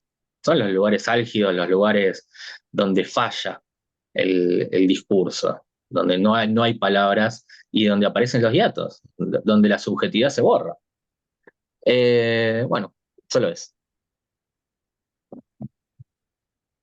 Muy bien, pues Pasamos sí. al comentario Vamos de a Guido. pasar al tercer capítulo. Guido, te toca a ti. Bueno, lo leo rápido, son breves, así podemos entrar a seguir a la conversación. Sí, genial. Esperen que si no, no los veo, para que los ponga a mitad de pantalla. Ahí va. La clase 14 lleva por nombre una nueva alianza, expresión que Miller utilizará en el final del capítulo para referirse a la relación entre el sujeto y goce, en tanto que imposible de negativizar. Comienza por plantear un recorrido a lo largo de la enseñanza de Lacan tomando 3 puntos: relación, verdad y goce.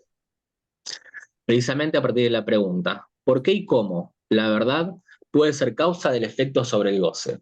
Cuando la verdad y el goce no están hechos de una misma manera, son heterogéneos, si me permiten, heteróclitos. Si bien Lacan acuñó varias expresiones en relación a la causalidad, a la relación causa-efecto, la prevalente durante un buen tiempo fue la que establecía al objeto A como causa del deseo. Sin embargo, Miller subraya que precisamente lo que Lacan siempre sostuvo es que en el psicoanálisis no hay demostración alguna, sino que en todo caso lo que hay es evocación. Lacan ejemplificaba las relaciones que encontraba entre los términos psicoanalíticos a partir de otros ámbitos. Específicamente, en tanto a la evocación, recurría a la lógica, la matemática y la filosofía. Creo que es aquí el punto donde podemos leer lo que Lacan llamaba hacer antifilosofía. No dejarse llevar por tal autor o tal texto, sino que siempre leerlo en clave psicoanalítica. Buscar así como se hace en la experiencia analítica, los impases donde el pensamiento falla, donde se marca un límite, donde se intenta decir y que puede ser dicho, y entonces se evoca. La causalidad entonces la podemos encontrar en tanto que el sujeto surge como un efecto del significante, desde el doblamiento significante como S1 y S2, en el discurso del amo, del inconsciente. Luego Miller hace un recorrido por el lugar que ocupa el término de verdad a lo largo de la enseñanza de Lacan. Este marca el inicio de su propia enseñanza. Es decir, no se toma la noción de verdad de la filosofía, la adecuación del concepto de la cosa, sino que es más del orden de lo que es la verdad para la lógica. No en tanto que necesaria, sino que es tan solo una valoración, una marca que lleva. Sencillo como anotarle una B de verdad al costado. Esa verdad, la verdad en la que consistía llevar adelante un análisis, el progreso de la verdad singular del sujeto, la verdad ligada a una historia singular. Historia plagada de faltantes y engaños, blancos y embustes, a decir de Lacan. Allí donde la represión funcionaba, quedaba la huella del faltante, del hiato en la continuidad del relato. Allí es donde Lacan, a la altura de función y campo, el inconsciente, en tanto correlato de mi historia como sujeto, donde ubica Lacan, en tanto correlato de mi historia como sujeto, de algo que no había podido describirse, ni más exactamente, decirse. Establecida esta correlación entre inconsciente e historia, la verdad quedaría del lado del levantamiento de la represión y la mentira sería uno de los nombres de esta. Este camino lo lleva entonces a cambiar la noción de historia, por la de historia con Y, una historia marcada por la verdad mentirosa, por el no soy eso, por el no es eso. Una historia que no cumple con la idea de consistencia, ni mucho menos de continuidad, sino una historia transferencial, sostenida en una verdad variable, la variedad, en verdades contingentes, por así decirlo. Al final del apartado, Miller detalla que si bien la noción de verdad fue variando, diluyéndose de alguna manera, algo de ello se sostiene a lo largo de su enseñanza, incluso en la ultimísima, donde la verdad no es sino otra mentira. Miller la parea en la ultimísima con el término heideggeriano de revelación, otra vez, que en realidad es el griego, pero es el trabajo de Heidegger el que le saca un nuevo brillo para la filosofía. La revelación nada tiene que ver con la religión, todo lo contrario. El término griego que se traduce es el aletheia, un develamiento del oculto. Digámoslo de manera rápida, develar aquello que está oculto para Heidegger el ser, para nosotros la existencia, oculto principalmente por nuestra manera de experimentar el mundo, por el fantasma, pero más fundamentalmente oculto por el lenguaje. Termina el apartado Miller diciendo que la interpretación es un functor de la revelación. Un functor que establece una relación entre dos categorías, que mantendría una cierta estructura en común. En este sentido, si tomamos la revelación como el instante de ver, lo mismo podemos encontrar en la interpretación. En el apartado acontecimiento del goce, Miller toma el tercer término que presenta para el recorrido por Lacan, el goce. El primer momento sería enfrentarlo al placer versus goce, homeostasis versus repetición. La homeostasis sería el placer que se sostiene hasta el punto de quiebre, donde el goce irrumpe. Esto repitiéndose una y otra vez. Más adelante iremos iterando, pero aún no está construida la fundamentación aquí. A partir de este planteo, el objeto A se tomará como plus de gozar en base a la plusvalía de Marx.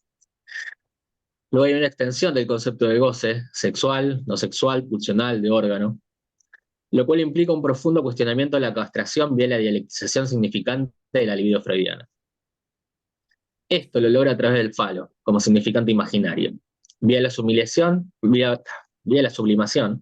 la objevum hegeliana hace que todo objeto del mundo pueda ser significantizado, es decir, tachado en tanto que cosa y vuelto significante, de lo cual el falo es signo, y a su vez es signo de la operación misma de significantizar, de negativizar. Es decir, se ordena el goce a partir del falo, que funciona a partir de la castración, con un menos siendo el índice de una falta. Tiene sustitutos que son los objetos A. El goce es tratado a partir de la falta del significante, colmada por objetos A. Más adelante, Lacan se ve obligado a desdoblar el símbolo falo, por un lado el menos phi, el phi, y el phi mayúscula. El falo imaginario, el falo como castrador, y el falo simbólico imposible de negativizar. Es en relación a este último que luego aparecerá el síntoma, en tanto no funciona conforme al régimen de la castración. Es decir, que poco a poco lo corre el ámbito del significante y del registro de lo simbólico, el otro no existe. Es decir, se corre el goce del plano de la lógica del fantasma, de la lógica significante, de toda lógica, y se lo pasa a un plano óntico, del ente, de lo que es en tanto lo que hay y no del orden del ser, que sería el plano lógico nuevamente. Dice en el último párrafo Miller: de este modo, es posible entregar en efecto lo que podría realizar una revelación en el fantasma, la cual tendría por efecto hacer disipar al partener, el partener imaginario del fantasma, los parteners del fantasma, hacerlo borrarse, precisamente para liberar el acceso al goce como imposible de negativizar, que el sujeto no esté obligado a robar el goce a escondidas, si me permiten, que ya no esté separado, sino que pueda hacer con él una nueva alianza. Creo que debemos leer allí, en este sujeto no separado del goce, precisamente el lugar del parletro en relación al síntoma, donde no hay partener alguno, donde el otro no existe, y la castración no ordena nada, ya que resulta imposible de negativizar. Hasta ahí. Muy bien.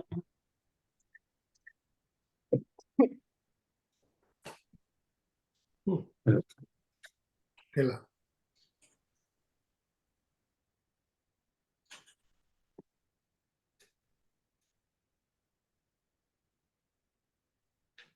A ver, José. Sí, solo yo voy a empezar por el final, ¿no? En la página 231, cambiando hacia la 232, efectivamente, Miller destaca: está el esfuerzo de Lacan para abandonar el régimen lógico que dio al goce, para pasar a su régimen óntico. No dice ontológico.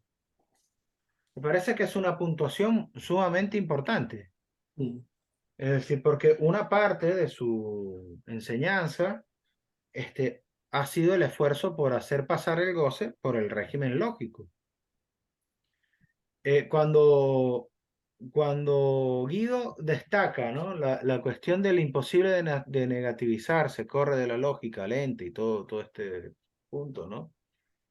Ir más lejos del goce transgresor me parece es lo que se pretende. El goce transgresor, si yo no recuerdo mal, en el curso de Miller, la experiencia de lo real, era el paradigma 3 o 4.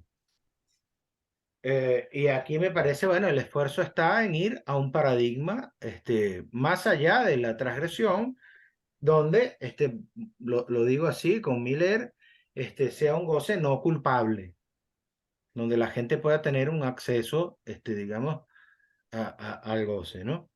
Entendiendo goce también como algo distinto de las implicaciones que lo revistieron en alguna época, ¿no? Que era el goce como pulsión de muerte.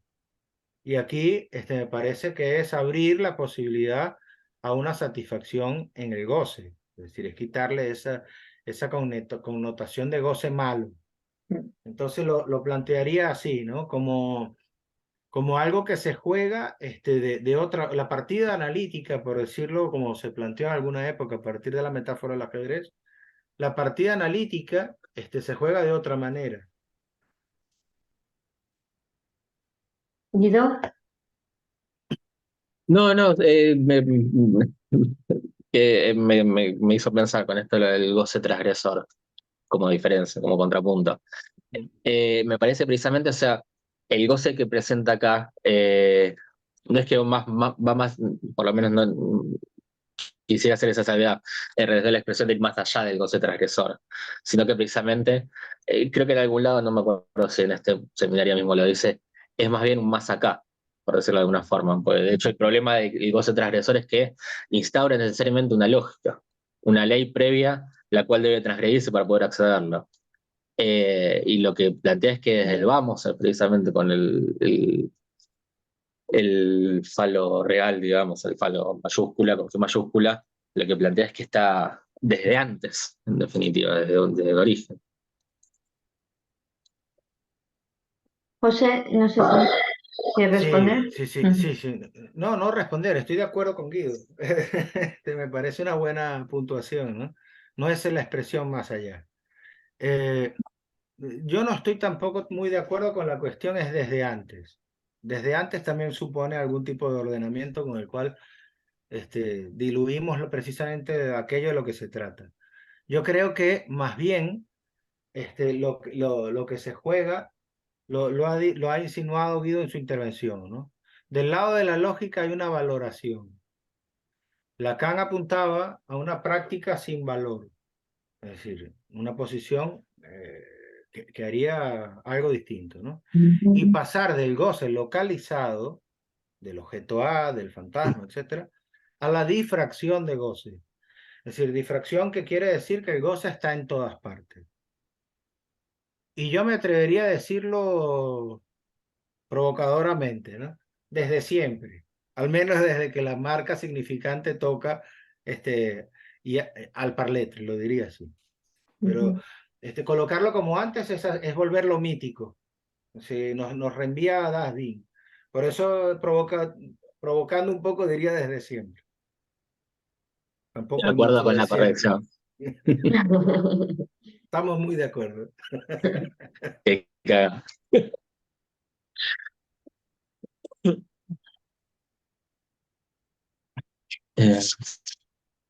Hemos ido tan rápido que...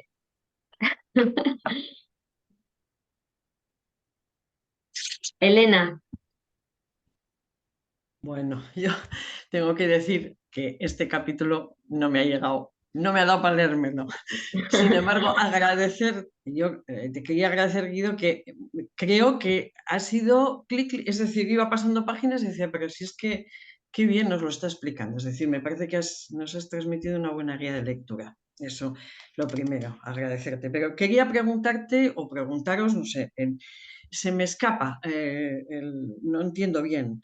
Y está el esfuerzo de Lacan para abandonar el régimen lógico que dio al goce para pasar al régimen óntico. Yo no lo entiendo.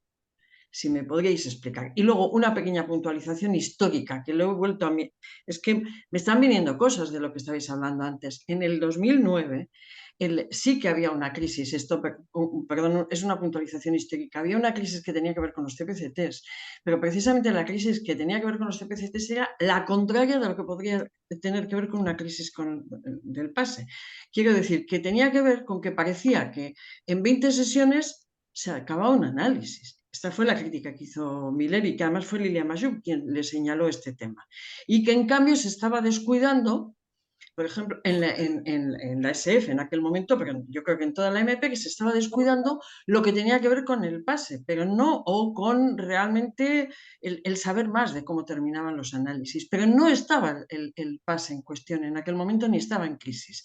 Estaba como es decir, la crítica y el tema, lo que generó crisis es esa especie de exceso de idealización que hubo con respecto a los CPCTs. Cierro paréntesis y vuelvo a la pregunta, a ver si me podéis explicar.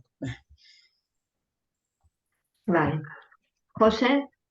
Bueno, yo el tema del ente se lo voy a dejar a Guido, que es más acucioso con esto y lo va a explicar mejor que yo. Pero sí quería hacer una pequeña puntuación sobre el comentario de Elena, ¿no? De la otra parte del comentario. Yo recuerdo, digamos, esa crisis. Efectivamente fue una crisis porque hubo una suerte de empuje a los CPCT.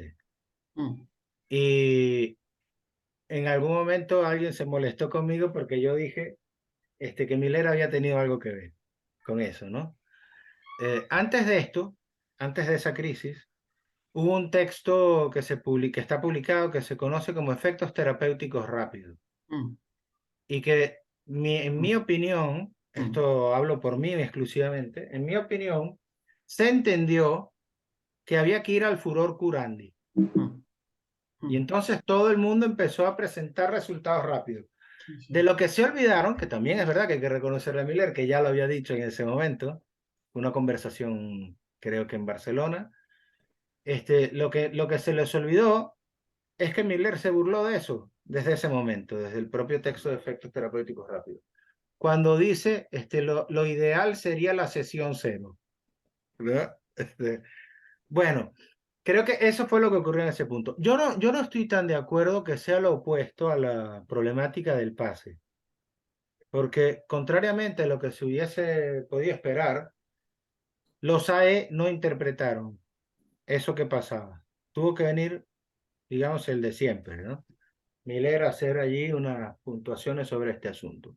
Incluso a parar una cierta deriva que se daba en el seno de la escuela. Y él nos ha dicho incluso solo, con algunas antipatías de parte de los colegas. Entonces, ¿por qué digo que no creo que sea lo contrario de la problemática del pase? Porque de alguna manera la práctica concierne a lo que se hace en un CPCT, concierne a lo que se hace en las consultas privadas y concierne también al pase. Y yo la impresión que tengo es que ese furor curandi era una desviación, lo voy a decir de esa manera, en el seno de la escuela, que si no está Miller allí, pues se deja correr. Una puntualización, fue Lilia Majum, quien se lo Sí, dijo, sí. quien Bueno, lo está muy bien, señaló. está muy bien. Sí, sí. Sí, Bueno. que lo recogió y dijo efectivamente, pero ahí viví muy de cerca aquello, y no estaba en cuestión para nada el tema del pase, pero bueno, en fin, son distintas, todos vivimos de una manera las cosas. Bueno, me callo ya. Muy bien, Guido, le doy la palabra a Guido. No, estaba escuchando atento lo que estaban diciendo. Sí, claro, simplemente para enganchar con lo que decía José. Sí, claramente, o sea, con lo que arranca criticando a Miguel es precisamente con el efecto terapéutico. Efectivamente, como que separarlo del psicoanálisis. Pero bueno, Elena, una pregunta a vos. ¿Vos preguntabas por el régimen óntico o por el pasaje de la lógica al régimen óntico? Esta frase, ¿no? Para abandonar el régimen lógico que dio al goce para pasar a su régimen óntico. No lo entiendo. Y tú lo has mencionado, pero eso se me ha escapado. Eh, a ver, digamos, ¿por qué el pasaje al régimen óntico? Pues en realidad esto de lo imposible de negativizar, en definitiva, lo que está diciendo es que hay una excepción. Si bien precisamente, y él lo pone como un falo, puntualmente, como lo imposible de negativizar al principio, es un falo que no responde a la castración. Es decir, ¿de qué manera podría funcionar eso? En todo caso. Eh, el tema es que ya desde el vamos, la suposición de un significante tal implica que hay algo de la lógica que no lo afecta, que no se aplica allí.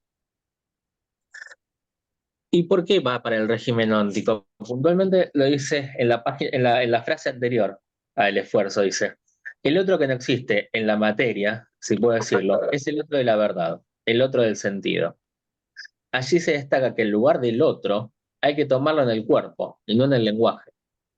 Mm.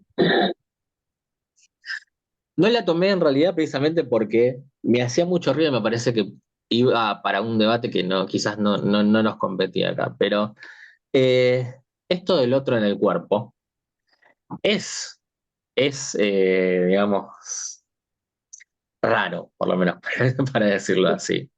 Hace ruido ese término. Yo creo que lo que está planteando es que, en definitiva, cuando se trata del cuerpo, del ente, puntualmente, del cuerpo en tanto que real, no hay otro, pero en tanto no hay otro, tampoco hay sujeto. Es decir, que no es que simplemente la noción de Parlet, que viene a ocupar el lugar del ente, por decirlo así, por decirlo de alguna forma, eh, sea caprichoso, sino que es efectivamente algo que no se puede sostener en la misma estructura que la del sujeto. Porque si no, de vuelta,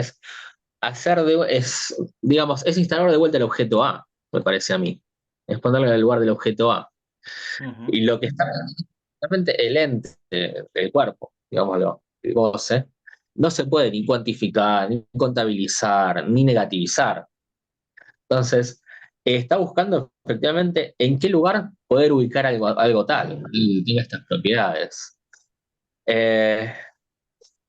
Me parece que en ese sentido también podemos leer esto de que, ya no me acuerdo ni yo cómo lo dije, que la interpretación es un funtor de la revelación. Creo que la revelación en el sentido de que, de la ultimísima, efectivamente, la revelación en tanto que el instante de ver, que no concatena con otro significante, la interpretación debe apuntar a una estructura similar, es decir, a un sinsentido, no a un enganche de producción de significantes, sino efectivamente a un sinsentido, a un exceso, a un corte que separe ese uno de ese dos, que no permita que se encadene. Y el ente, en definitiva, lo que es del orden de el cuerpo en tanto que la carne recortada por una marca. Es eso el cuerpo, al fin y al cabo, ese significante que toca la carne y hace el cuerpo, que da lugar al acontecimiento del cuerpo, es el ente. Digo, a ver, no por nada la carne ya a esta altura sostenía hasta rato no hay relación sexual. No hay relación sexual quiere decir que no podemos sostenernos en la lógica para sustentar el psicoanálisis. No sé si con esto aclaro o oscurezco las cosas, ustedes me dirán. Bueno, José y luego Paco. Muy rápido, solamente decir que el otro en el cuerpo es raro si consideramos que el goce y el significante son disyuntos. Es decir, pero si el significante y el goce, lo voy a decir así, son registros con una expresión idéntica, ya no es tan raro. Es decir, el problema que creo es que hacemos del significante tenemos la definición de significante, la primera definición. Es decir, la relación de un significante con otro significante. Y cuando se trata del significante solo, De hecho, queda cuestionado el término significante, no sabemos si decir letra, ¿no? Pero me parece que, bueno, que tomado en solitario no sería muy distinto. No, sería, no tendría por qué ser algo distinto de lo que pasa en el cuerpo. Lo diría así, ¿no? Paco. Sí. No, simplemente añadir ahí lo que decía Hito, ¿no? Cuando habla del cuerpo en tanto que ente, ¿no? Se podría añadir que luego hay que buscar el ser del ente, para redondear un poco el asunto, ¿no? Está siempre el ente y luego está el ser del ente. Es que el ser del ente nos vuelve a traer a la lógica, ese es el tema. Es ontológico. Nos trae, no porque se inscriba directamente el ser en la lógica, sino precisamente pues nos retrotrae la noción de causa y efecto.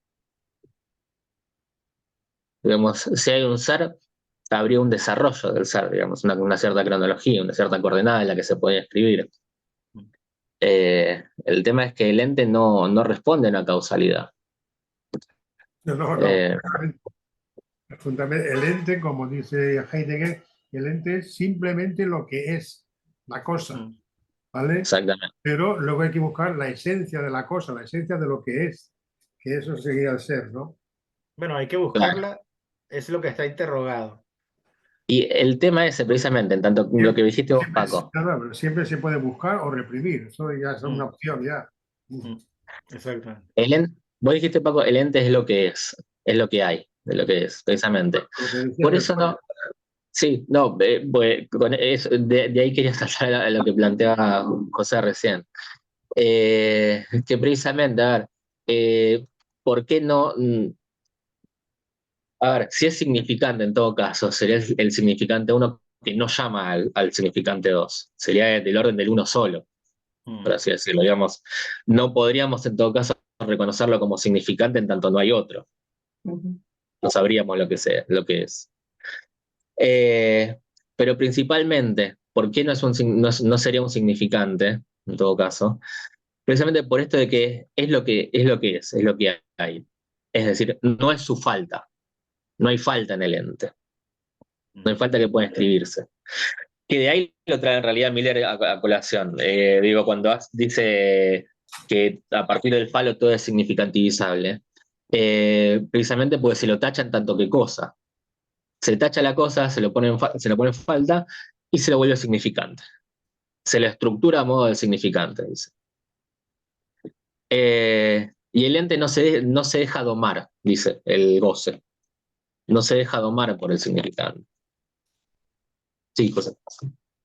Sí, pero hay una puntuación también de Miller muy importante, porque creo que la toma, para mí al menos en mi lectura, el curso Sutilezas está montado, al menos en alguna medida, sobre la tercera. Es una pregunta a partir de la tercera, que es donde hay la difracción de goce, ¿no? Donde el goce pasa a estar en los calces, en los distintos calces del nudo. Pero bueno, lo que creo en todo caso que es importante es que esta definición estructuralista del significante, ¿no? En relación al otro significante, quizás nos limita también. Del goce de la planta no sabemos nada. Del goce del ser vivo no sabemos nada. Miller, a propósito de eso y del goce bis y de todo ese rollo que despliega en el curso, va a decir, el que nos interesa es el goce después de que está la marca del significante.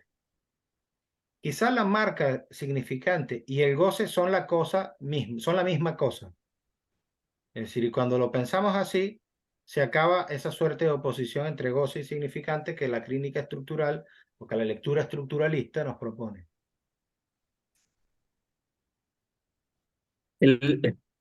Sí, el tema es ahí, en todo caso, cómo leer ese significante, que es lo que me parece que estabas planteando. Digamos, la LAN no es el lenguaje. Claro, pero hay significantes. Sí, pero están por separado. Bien. Es el enjambre, son los S1. Sí, de acuerdo. Y precisamente lo que traen es goce. Y en la cadena significante lo que hace es lo opuesto, lo mata. Da sentido, la cadena Yo da allí, sentido. allí no estoy tan claro si lo mata. Pedir la palabra porque si no. Elena, a ver. Sí. A ver, Elena, yo diferenciaría ese S1, que lo estáis diciendo muy bien, lo decías Guido, que separado del S2 ni siquiera está tan claro que ya sea un significante, ¿no? Quiere decir que es... entonces, que tiene que ver con la marca, claro que tiene que ver con la marca. Y otra cosa es que esa marca produzca un goce, pero yo no identificaría, José, no identificaría marca y goce. Que la marca produce un goce, sí, pero que no es lo mismo. Y entonces yo precisamente, y quizás es porque me queda un poco con la cuestión del tema de los testimonios de pase, lo que nos enseñan, yo en algunos testimonios de pase he encontrado bien esa diferencia entre, es decir, los que identifican esa marca y que esa marca hablan del goce que puede producir. Me parece sumamente enseñante. Y creo que eso solo lo podemos deducir, podemos inferir, podemos discurrir, podemos, bueno, de todo lo que estáis diciendo, que yo estoy aprendiendo, que a mí se me escapa, algunas cosas, pero en los testimonios de pase, en algún testimonio de pase, en los que hablan precisamente de ese S1 que se transforma en marca o que ha marcado, creo que está bastante claro. Y en ese sentido, creo que es lo que Lacan esperaba del pase y lo que Jacques Miller espera del pase. José. Sí, le voy a dar una vuelta a eso que me sugiere Elena de la diferencia entre la marca como productora de goce y hacerlo, identificar uno con otro. Me parece importante, ¿no? Pero en todo caso lo que quería comentar es sobre el punto que mencionaba Guido, ¿no? El significante mata la cosa, muy hegeliano, ¿no? No sé si yo estaría de acuerdo que el significante mata la cosa. O ¿Por el qué? significante se aleja del goce. Yo creo que más bien la difracción de goce, es decir, ubicar el goce en los distintos calces, permite también el goce del bla bla, que es allí donde se habla y se goza. No sé si corresponde, digamos, a esa misma lectura, que yo al menos considero anterior. Yo ahí voy a hacer una salvedad. El goce del bla bla, si lo montamos sobre la cadena significante, sobre el lenguaje, no es goce entonces. No hay satisfacción ahí. Es más ligado al deseo que se infinitiza, el goce que se infinitiza en todo caso. Que es lo que plantea también en una parte, perdón, un párrafo del texto, y sigo lo que quería decir. En la 230 dice: exponía que el goce, al ser infinito, como tal en su construcción, exige una interdicción. Exige él mismo un no demasiado lejos. Existe un no, un menos. En los escritos 2, en la página 802, Lacan escribe: es la mera indicación de ese goce en su infinitud la que implica la marca de su prohibición. Y agrega que esta marca está constituida por el sacrificio fálico. Ven ustedes el razonamiento sobre el goce como infinito, y yo añadiría: sería mortal si no encontrara un menos. El complejo de castración, y para dar cuentas de este complejo se inventa el Edipo, si me permiten. Sería entonces la amenaza mortal del infinito de goce, lo que volvería necesario un menos, que luego es elucubrado en forma de Edipo. Por eso, en realidad, en todo caso, lo real se da en trozos. No hay infinitud en relación al goce de lo real, sino que es del orden de lo que hay. El infinito ya implica un más allá, inalcanzable, por decirlo de alguna forma. Y, perdón, algo que me había sonado en relación a lo que trajo Elena y a los testimonios, en relación a la marca.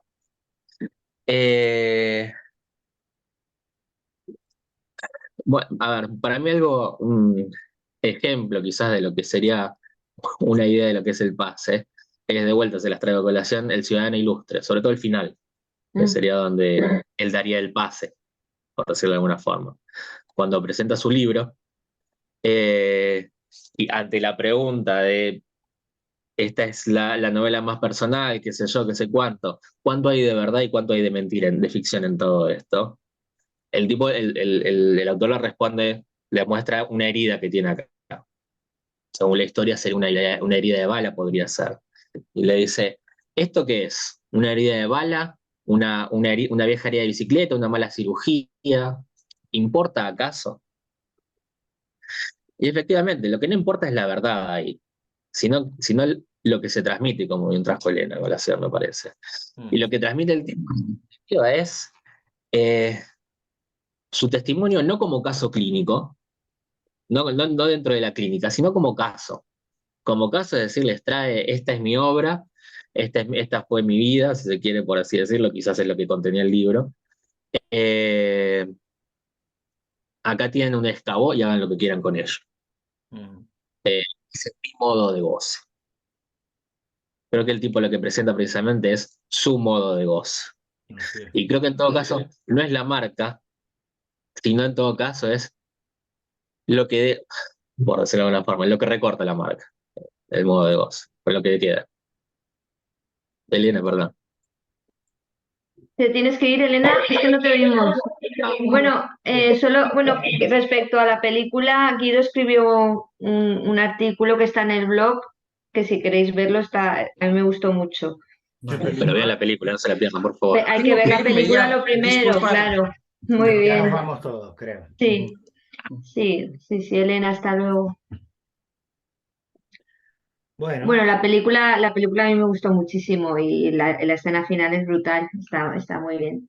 Y bueno, eso, os invitaba a que entréis en el blog y escribáis las referencias que salen ahora, si queréis, están ahí. ¿Alguien más?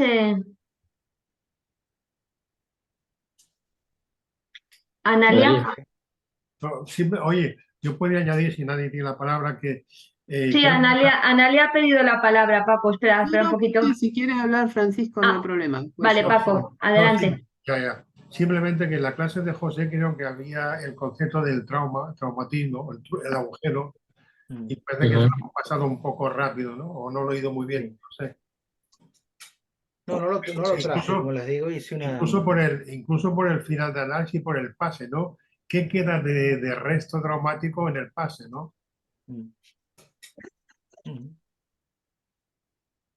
Y a mí me parece que precisamente es eso, es el saber hacer con eso que queda, con el síntoma.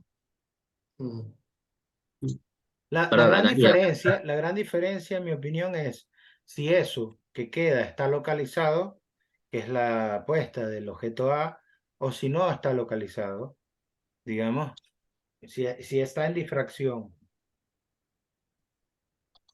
Analia, que si no te van a saltar todos. Por favor, voces femeninas. Bueno. No, yo me acordaba de la pregunta de Miller a Lacan en el primer seminario que lo conocí, donde le pregunta cuál es su ontología, ¿no? Y Lacan medio como que le rehúye, y me parece que si bien el pase a lo óntico fue al final, yo creo que Lacan desde el comienzo está buscando algo que sea imposible de negativizar.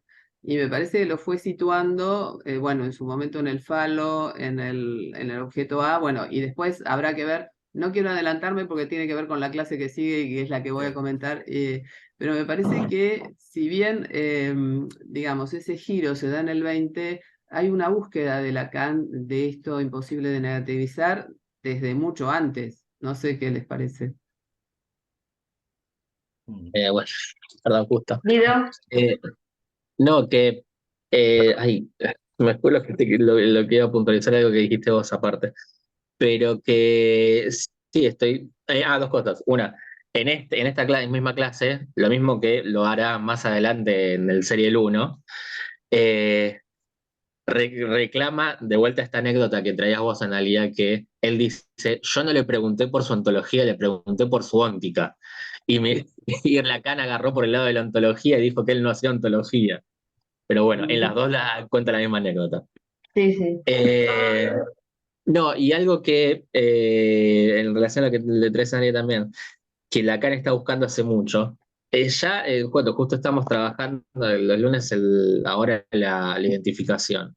Y ya en la primera y segunda clase, Lacan plantea no digo tirar por la borda, pero no le falta mucho para eso, al sujeto supuesto el saber. Y sostiene muy por lo bajo, con un término que tira hacia el pasar, la idea de, no de sujeto, sino de ente, de hipokeimenon, en realidad el término griego. Dice, lo pone en latín, dice sugere, en relación al sujeto, que en realidad es la traducción de hipokeimenon. Y en ese sentido me parece que sí, ya se, digamos, no sé bien cuándo empieza, pero por lo menos a la altura del 9 ya está empezando a plantear esto Lacan. Si bien por decir, toma el cogito cartesiano, que podría tomarlo por dos lados diferentes, ya sea por las meditaciones metafísicas del pienso soy, o del discurso, toma el discurso del método, en realidad, con el pienso luego existo, es decir, va a criticar todo el tema de la causalidad en relación a la identificación, eh, y sostener que no hay identidad, que lo retomará mucho más adelante.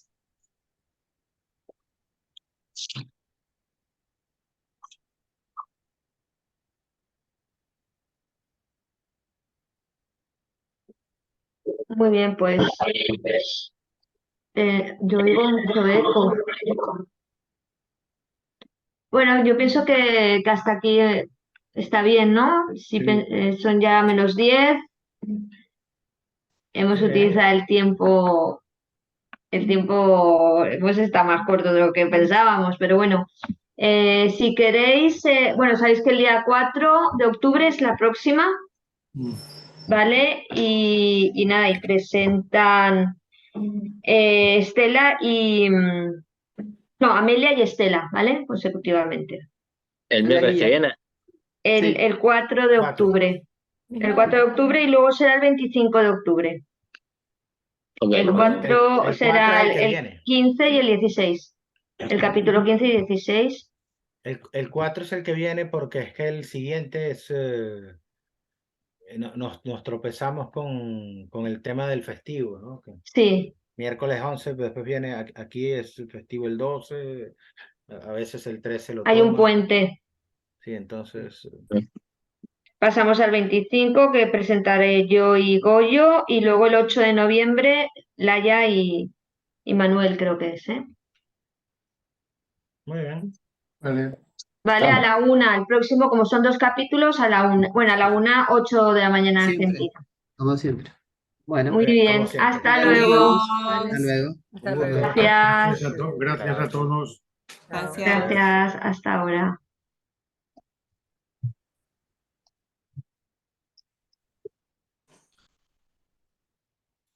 Paco.